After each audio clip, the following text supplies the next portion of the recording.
오늘 밤에도 하나님의 은혜가 저희 여러분에게 함께하기를 기원합니다.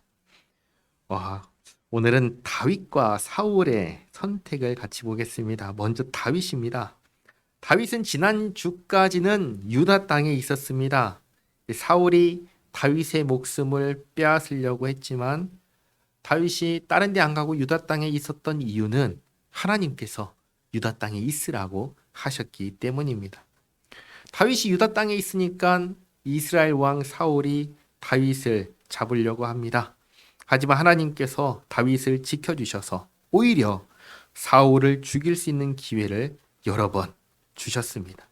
그러나 다윗이 그 기회를 잡고 사울을 죽였나요? 그러지 않았잖아요.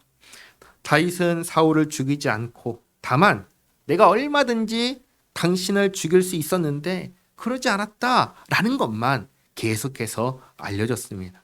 그러니까 사울은 그걸 들을 때마다 미안하다, 내가 잘못했다, 용서를 구하고 돌아갔습니다. 돌아가서 끝났냐? 그러지 않고 며칠 지나면 또다시 다윗을 잡으려고 했고, 그러면 그럴 때마다 하나님께서 다윗을 지켜주셔서 사울이 다윗을 해칠 수 없도록 그렇게 보호해 주셨습니다. 그런데 27장 가면은 다윗이 어떤 것을 결심하냐면 유다 땅을 떠나기로 결심했습니다. 그 이유가 뭐였죠?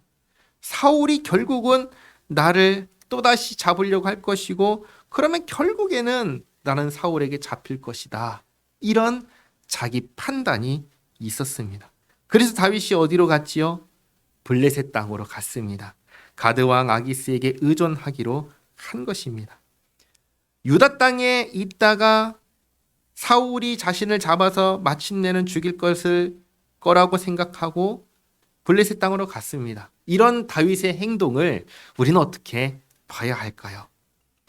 세 가지 질문을 하면은 다윗의 행동에 대해서 우리가 명확하게 판단할 수 있습니다. 어떤 질문이냐? 첫째는 다윗이 지금 자기 생명을 누구에게 맡기고 있는가라는 질문을 하면 됩니다. 지금 다윗은 유다 땅에서 블레셋 땅으로 가면서 자기의 생명을 누구에게 맡기죠?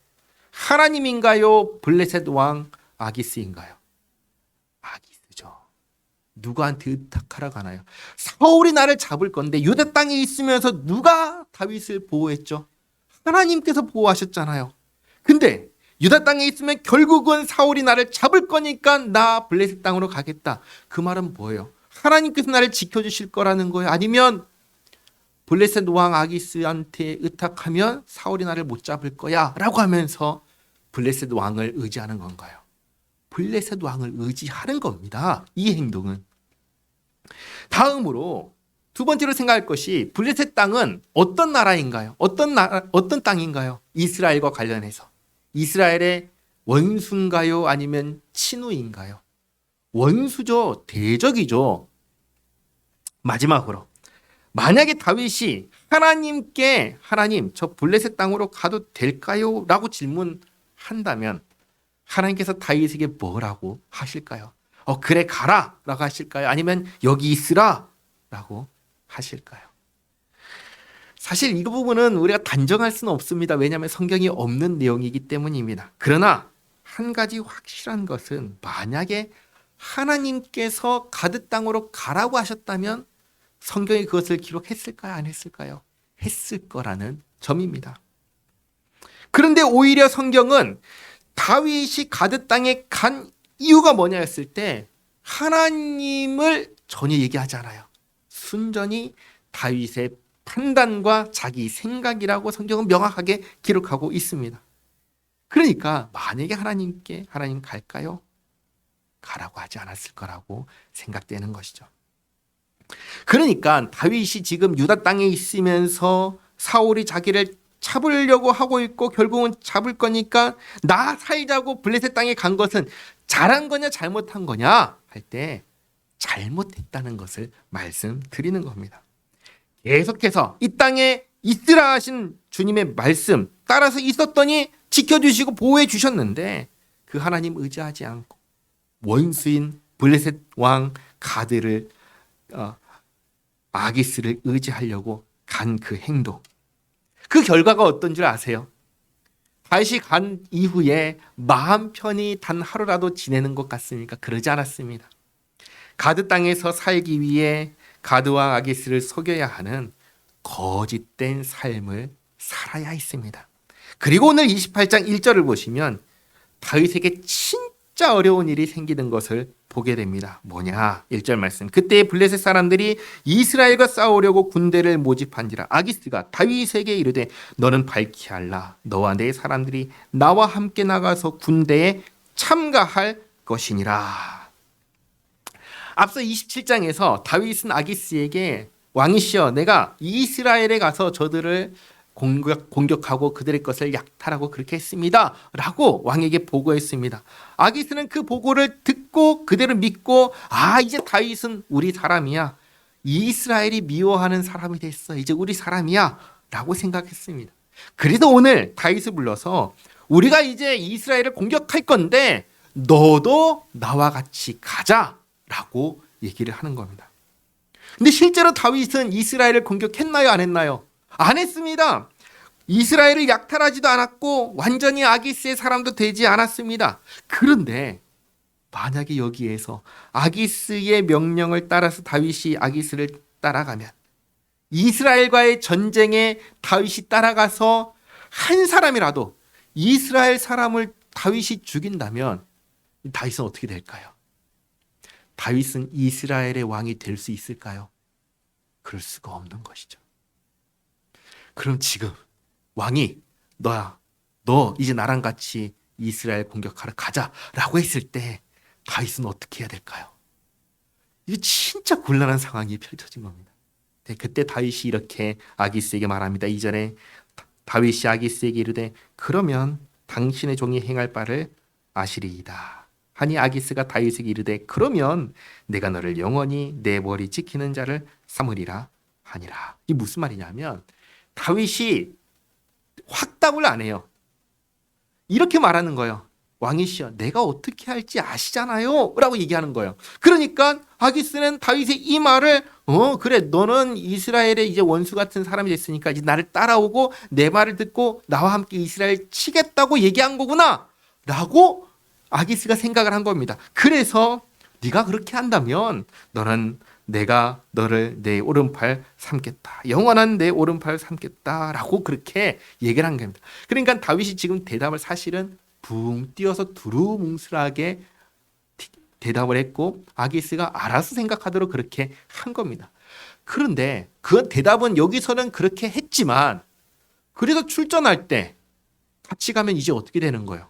이제 진짜 곤란해지는 겁니다. 그렇잖아요.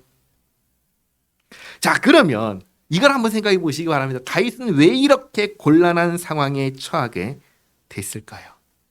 그렇죠. 처음이 잘못된 겁니다. 뭐가 잘못됐냐? 잘못된 판단과 잘못된 선택에서 이 모든 상황이 이루어진 거예요. 그 뭐예요?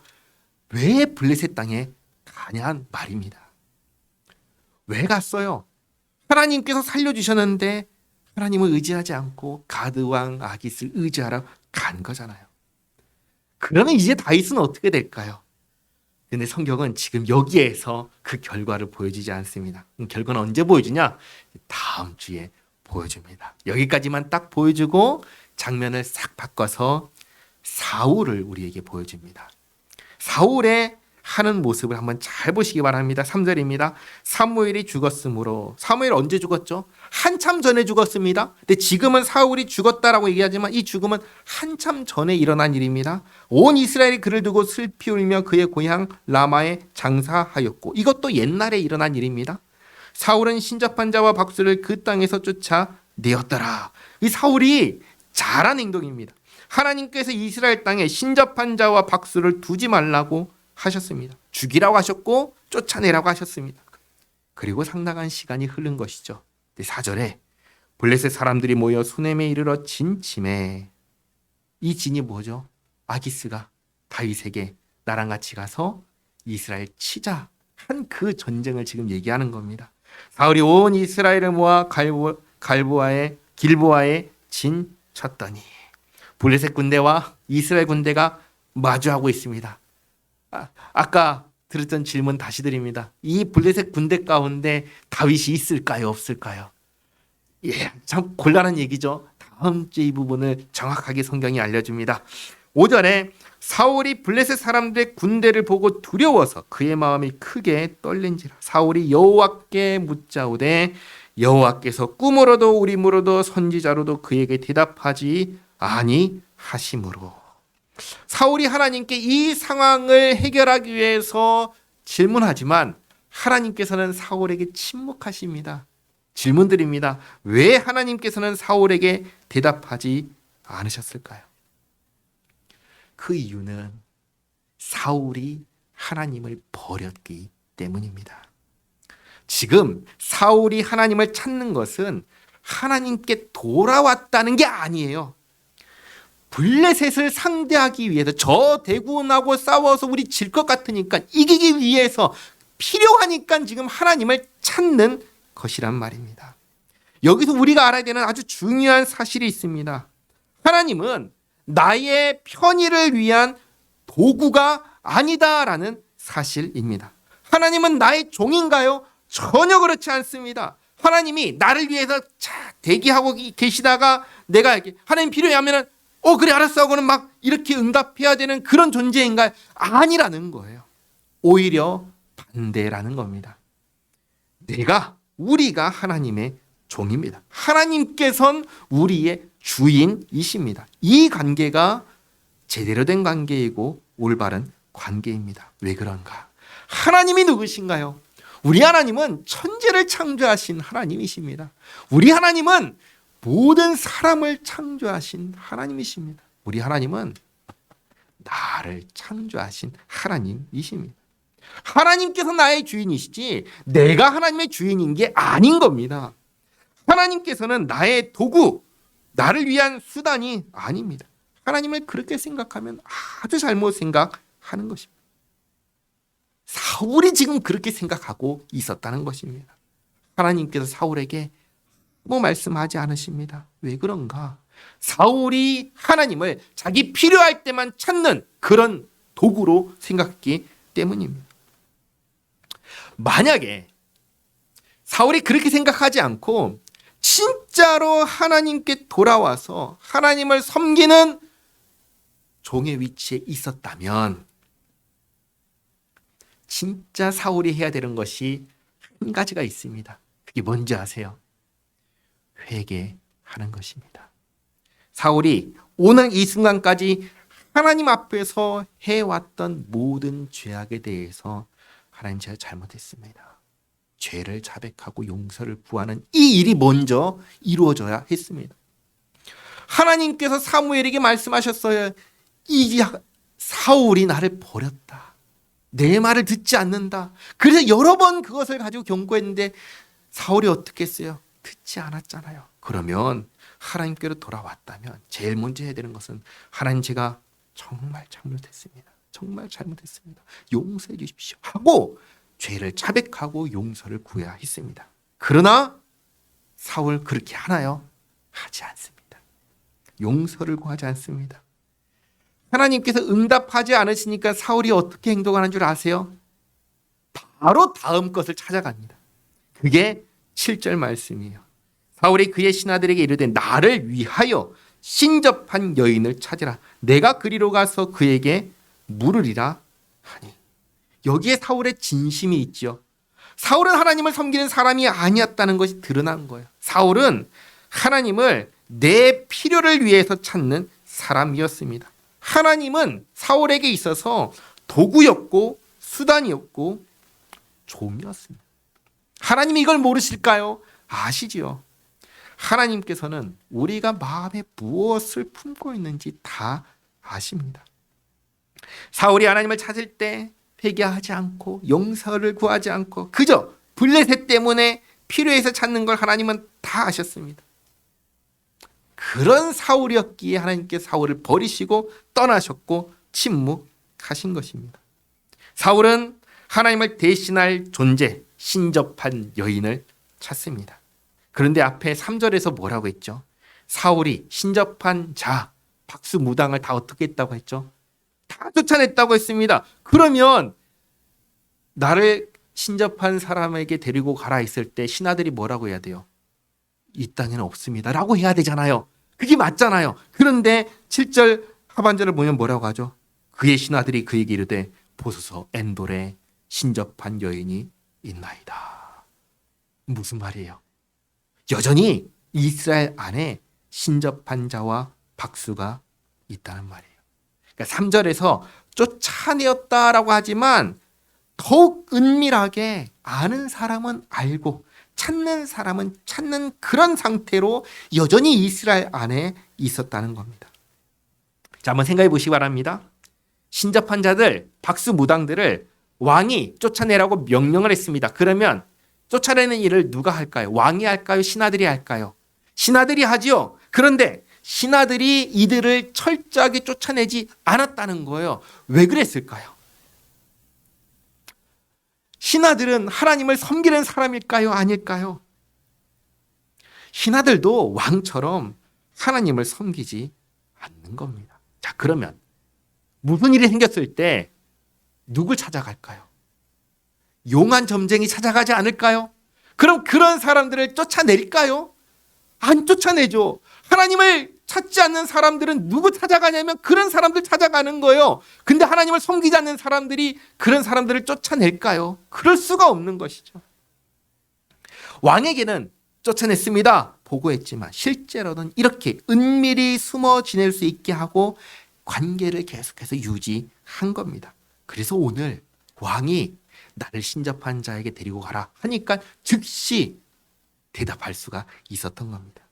8절에 사울이 다른 옷을 입어 변장하고 신접한 자가 자신을 알아보지 못하게 변장을 하고 갑니다. 두 사람과 함께 갈새 그들이 밤에 그 여인에게 이르러서는 사울이 이르되 청하노니 나를 위하여 신접한 술법으로 내가 내게 말하는 사람을 불러 올리라 하니 여인이 그에게 이르되 내가 사울이 행한 일 곧 그가 신접한 자와 박수를 이 땅에서 멸절시켰음을 아나니 내가 어찌하여 내 생명의 올무를 놓아 나를 죽게 하려느냐 하는지라.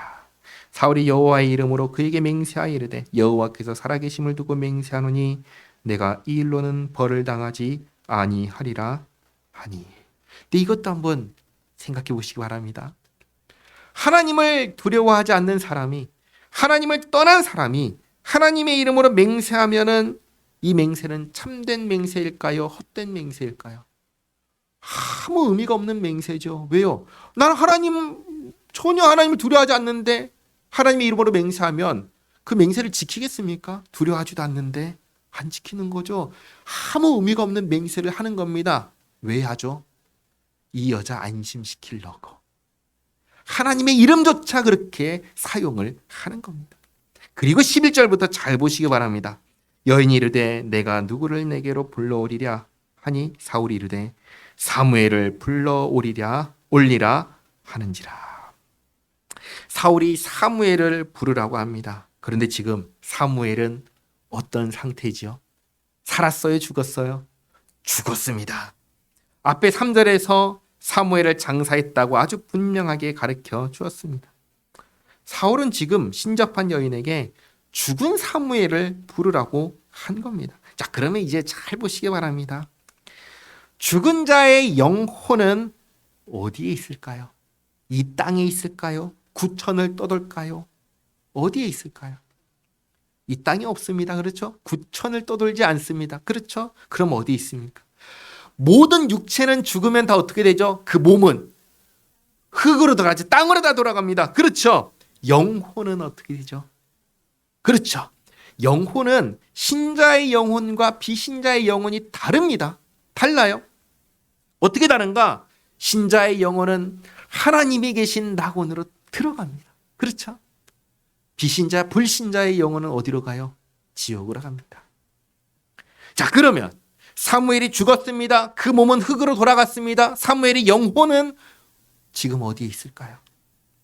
천국에 있죠. 그렇죠. 낙원에 있습니다. 그러면 낙원에 있는 사무엘의 영혼을 어떻게 부를까요?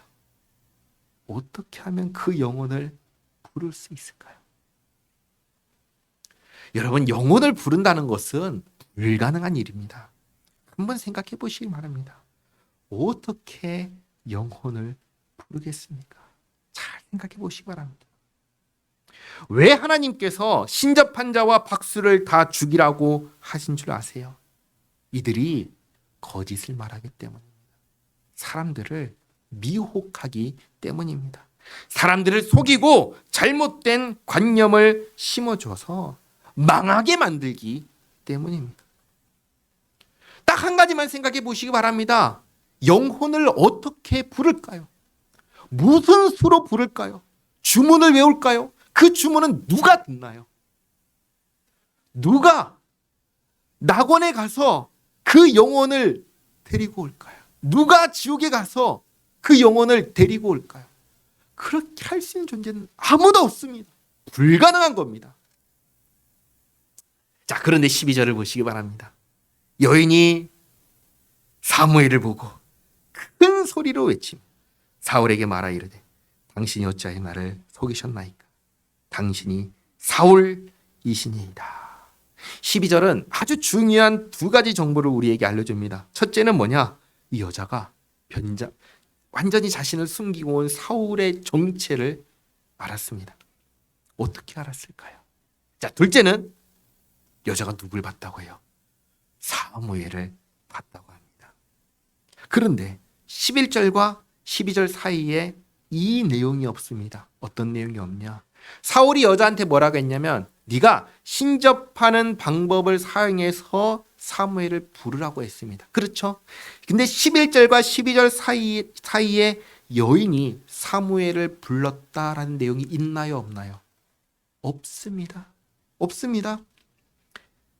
무슨 말이냐면 지금 12절부터 일어나는 모든 일은 이 여인과 상관없이 일어난 일이다라는 것입니다.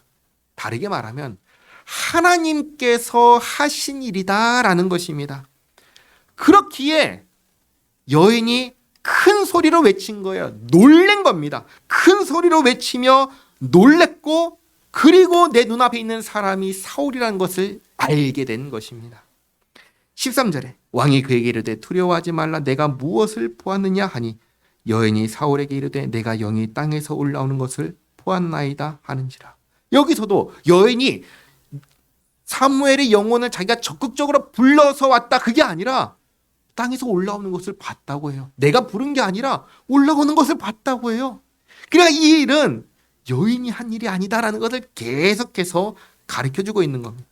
14절 사울이 그에게 이르되 그의 모양이 어떠하냐 하니 사울은 사무엘의 그 영혼을 보지 못했습니다. 하지만 놀랍게도 여인은 사무엘의 영혼을 보았습니다. 그래서 그가 이르되 한 노인이 올라오는데 그가 겉옷을 입었나이다 하더라. 사울이 그가 사무엘인 줄 알고 그의 얼굴을 땅에 대고 절하니라. 여기서 다시 한번 분명하게 말씀드립니다. 죽은 자의 영혼 불러올 수 있나요, 없나요? 없다고 했습니다. 자, 그런데 사무엘의 영혼이 나타났습니다. 어떻게 된 일일까요?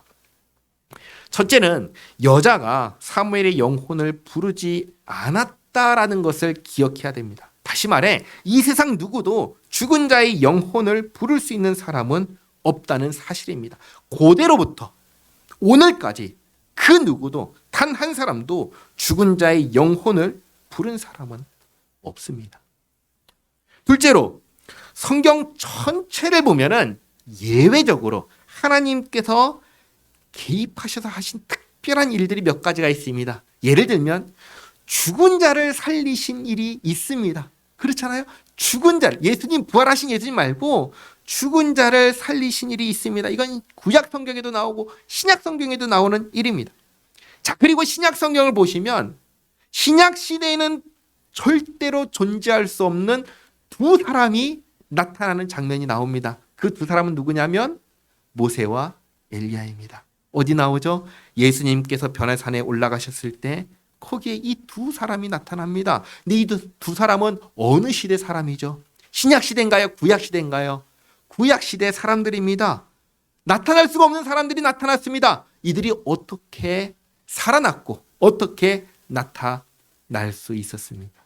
하나님께서 하신 겁니다. 사람이 한 게 아니에요. 하나님께서 하신 것입니다. 하나님께서 개입하셔서 오늘도 여인이 부른 게 아니라 사람이 부른 게 아니라 하나님께서 개입하셔서 사무엘의 영혼을 보내신 아주 특별한 사건입니다. 셋째로 여인은 어떻게 그러면 사무엘의 영혼을 볼 수 있었을까요? 이 부분도 잘 생각해 보시기 바랍니다.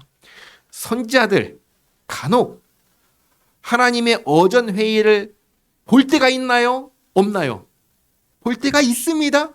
그래서 선지자들이 내가 하나님의 어전 회의를 봤다, 그런 말을 해요. 그 무슨 말이냐면 하나님께서 선지자들에게 볼 수 없는 것을 보게 하시기도 하신다는 사실입니다. 마찬가지로 지금 여인이 사무엘의 영혼을 볼 수 있었던 것도 하나님께서 볼 수 있게 해 주셨기 때문입니다. 자, 이 여인에게 있어서 지금 자신에게 일어나고 있는 이 모든 일들은 자기한테 흔한 일이었을까요? 아니면 처음 겪는 일이었을까요? 전부 다 처음 겪는 일이었습니다. 왜요? 실제로 영혼을 부를 수가 없으니까 불러본 적이 없거든요. 영혼이 나타나는 거예요. 보이지 않는 그것을 볼 수 없거든요. 본 거예요. 평생에 자기 신접한 자라는 타이틀은 달고 숨어 살고 있었지만 실제로는 한 번도 경험하지 못했던 일을 경험한 겁니다. 근데 이런 사람이 이 여자 말고 구약시대에 또 있었습니다. 누군지 아세요? 주술사 발람입니다. 이 사람은 돈을 받고 누군가를 저주하는 사람이었어요. 그런데 모압왕 발락이 자기를 불러서 이스라엘을 저주하라고 합니다. 그때에 하나님께서 말씀하십니다. 평생 듣지 못했던 말씀을 듣는 거예요. 평생 보지 못했던 본을 보는 거예요. 뿐만 아니라 나귀를 타고 가는데 나귀가 계속 길을 안 가죠. 나귀를 때립니다. 그래서 하나님께서 눈을 뜨게 하셔요. 그래서 뭘 보죠? 칼을 들 여호와의 사자를 보았습니다. 이렇게 이 발람처럼 이 여인도 하나님께서 특별하게 개입하셔서 이걸 경험하게 하신 것입니다. 자, 이제 사무엘이 말합니다. 사무엘이 사울에게 이르되, 이것도 사무엘이 사울에게 직접 말하는 게 아니라 여자를 걸러서. 왜요? 사울은 사무엘을 보지 못하고 듣지 못하니까 한 다리 건너서 듣는 겁니다. 사무엘이 사울에게 이르되 내가 어찌하여 나를 불러 올려서 나를 성가시게 하느냐 하니. 누가 이런 얘기를 했어요. 전도하러 나갔는데 이런 질문해요. 천국 갔다 온 사람이 없는 걸 보니까 천국은 없는 것 같다. 지옥 갔다 온 사람이 없는 걸 보니까 지옥은 없는 것 같다. 그런 얘기를 합니다. 뭐라고 할 수 있을까요?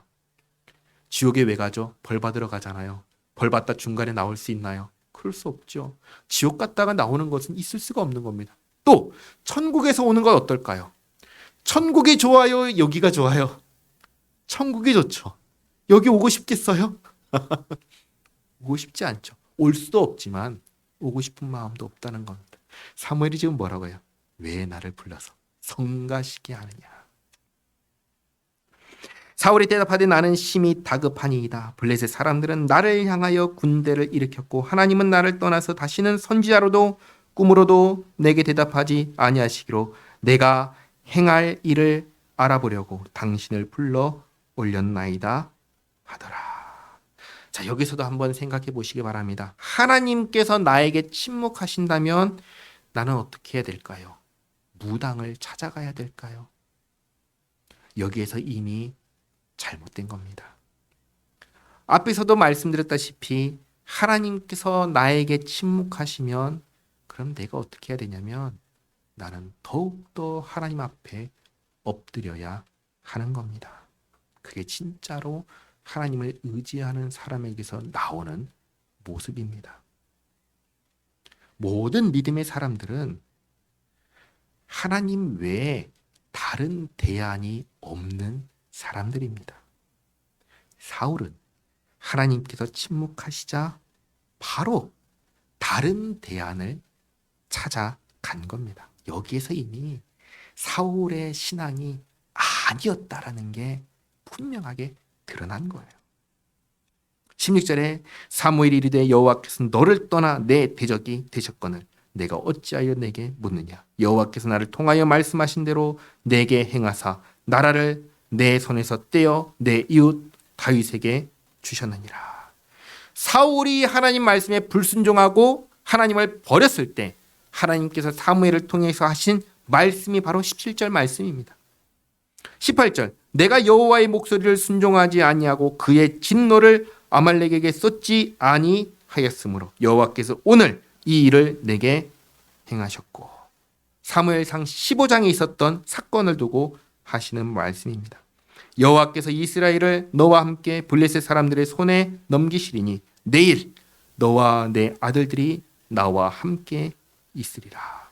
사무엘 지금 어디 있죠? 그 영혼이 낙원에 있잖아요. 그러면 낙원에 사울과 그 아들이 같이 있는다는 말일까요? 아니겠지요. 무슨 말이냐? 너 죽는다. 너 죽는다. 언제 죽는다고요? 내일. 또 내일은 죽는다. 여호와께서 또 이스라엘 군대를 블레셋 사람들의 손에 넘기시리라 하는지라. 전쟁에서는 어떻게 된다고요? 완전히 패배한다. 진다고 선언합니다. 그러니까 사무엘이 와서 한 말은 새로운 말이 있나요? 없나요? 없습니다. 이전에 하셨던 말씀을 한 번 더 확인시켜주고 심판 선언한 것입니다. 하나님은 너를 떠났다. 너를 버렸다. 너는 이제 죽는다. 20절 사울이 갑자기 땅에 완전히 엎드러지니 이는 사무엘의 말로 말미암아 심히 두려워하며 또 그의 기력이 다하였으니 이는 그가 하루 밤낮을 음식을 먹지 못하였음이니라. 그 여인이 사무엘에게 이르러 그가 심히 고통당함을 보고 그에게 이르되 여종이 왕의 말씀을 듣고 내 생명을 아끼지 아니하고 왕이 내게 이르신 말씀을 순종하였사오니 그런즉 청하건대 이제 당신도 여종의 말을 들으사 내가 왕 앞에 한 조각 떡을 드리게 하시고 왕은 잡수시고 길 가실 때 기력을 얻으소서 하니 사울이 거절하여 이르되 내가 먹지 아니하겠노라 하니라. 그의 신하들과 여인이 강권하며 그들의 말을 듣고 땅에서 일어나 침상에 앉으니라. 여인의 집에 살진 송아지가 있으므로 그것을 급히 잡고 가루를 가져다가 뭉쳐 무교병을 만들고 구워서 사울 앞에와 그의 신하들 앞에 내놓으니 그들이 먹고 일어나서 그 밤에 가니라. 아멘. 이렇게 사울은 끝났다라는 선언을 듣고 돌아갑니다. 오늘 말씀 정리하겠습니다. 잘 보시기 바랍니다. 아기스를 의지한 다윗이 있습니다. 신접한 자를 의지한 사울이 있습니다. 27장과 28장은 모두 우리에게 다윗과 사울이 결코 하나님 앞에서 바른 모습을 보이지 못했다라는 것을 보여줍니다. 다윗은 하나님께서 함께 하시고 지켜주시고 보호해 주셨는데 결국은 어떤 판단이에요? 인간적인 판단으로 하나님께 여쭙지 않고 자기 생각으로 아기스의 보호를 받으려고 갔습니다. 그 결과 블레셋에 있는 동안 계속해서 속이는 인생, 꼬인 인생을 살게 됩니다. 잘못된 선택이 계속해서 잘못된 삶을 살게 만든 겁니다. 자, 그리고 사울입니다. 하나님께서 침묵하시자 하나님 앞에 엎드리는 게 아니라 신접한 여인을 찾아갑니다. 여인의 두려움을 해소하기 위해서 하나님을 믿지도 섬기지도 않으면서 하나님의 이름으로 맹세합니다. 하나님께서 금하신 일, 신접한 자를 찾고 묻는 일 하면서 하나님의 이름으로 맹세하면 그 맹세가 무슨 의미가 있겠습니까? 사울이 하는 모든 선택도 불신자의 선택이고 잘못된 선택이었습니다. 결국에는 무슨 말을 듣게 되죠? 하나님을 버린 너는 끝났다라는 선언입니다. 그러니 기억하시기 바랍니다. 하나님께서 침묵하시는 것 같을 때 다른 대안을 찾는 것, 다른 방법을 찾는 것은 참 믿음이 아닙니다. 하나님만이 우리의 유일한 대안입니다. 우리의 유일한 피난처이고 반석이십니다. 우린 그걸 기억해야 됩니다. 그래서 우리는 더욱 그럴 때마다 더욱 무엇을 해야 되는가? 하나님 앞에 엎드려야 합니다. 하나님께 엎드려 하나님께 회개하며 하나님께서 주신 은혜의 자리로, 그 자리가 어디죠? 예배의 자리죠. 말씀과 기도의 자리로 돌아와야 합니다. 그렇게 돌아올 때 하나님께서는 그렇게 다른 것 의지하지 않고 하나님만 의지하는 사람을 내치실까요? 그러지 않으십니다. 우리 하나님은 끝까지 마지막까지 우리 모두에게 긍휼을 베푸시는 자비하신 하나님이십니다. 그 하나님을 믿고 의지하며 살아갈 때 우리에게 소망이 있습니다. 이것을 잊지 마시기 바랍니다. 기도하겠습니다. 하나님 감사합니다. 오늘 다윗과 사울의 모습을 보았습니다. 하나님께서 지켜주심에도 불구하고 인간적인 판단을 하고만 다윗과 그 결과 계속해서 잘못된 선택을 하게 되는 것을 보았습니다. 저희가 이렇게 인간적인 판단을 하고 잘못된 선택을 하지 않도록 도와주시옵소서. 저희가 항상 하나님 편에 서서 생각하고 선택하며 살도록 도와주시옵소서. 또 하나님을 자신을 위한 수단으로 생각하고 그게 안 되자 하나님께서 금지하신 일을 한 사울의 모습을 보았습니다. 하나님께서 침묵하실 때에도 하나님밖에 없음을 기억하며 더욱 하나님 앞에 엎드리고 하나님께서 하라고 하신 저희가 마땅히 해야 할 삶을 살아내기에 힘쓰는 저희 모두가 되게 하옵소서. 언제나 저희에게서는 주님께서 기뻐하시는 것이 무엇인지 분별하는 일과 주님 말씀에 순종하는 삶만이 있게 하옵소서. 그렇게 살아가는 저희를 주님께서 기뻐하여 주시옵고 또 저희도 저희를 구원하신 주님을 기뻐하며 그렇게 주님과 함께 살아가는 저희 모두가 되게 하옵소서. 예수님의 이름으로 기도하옵나이다. 아멘.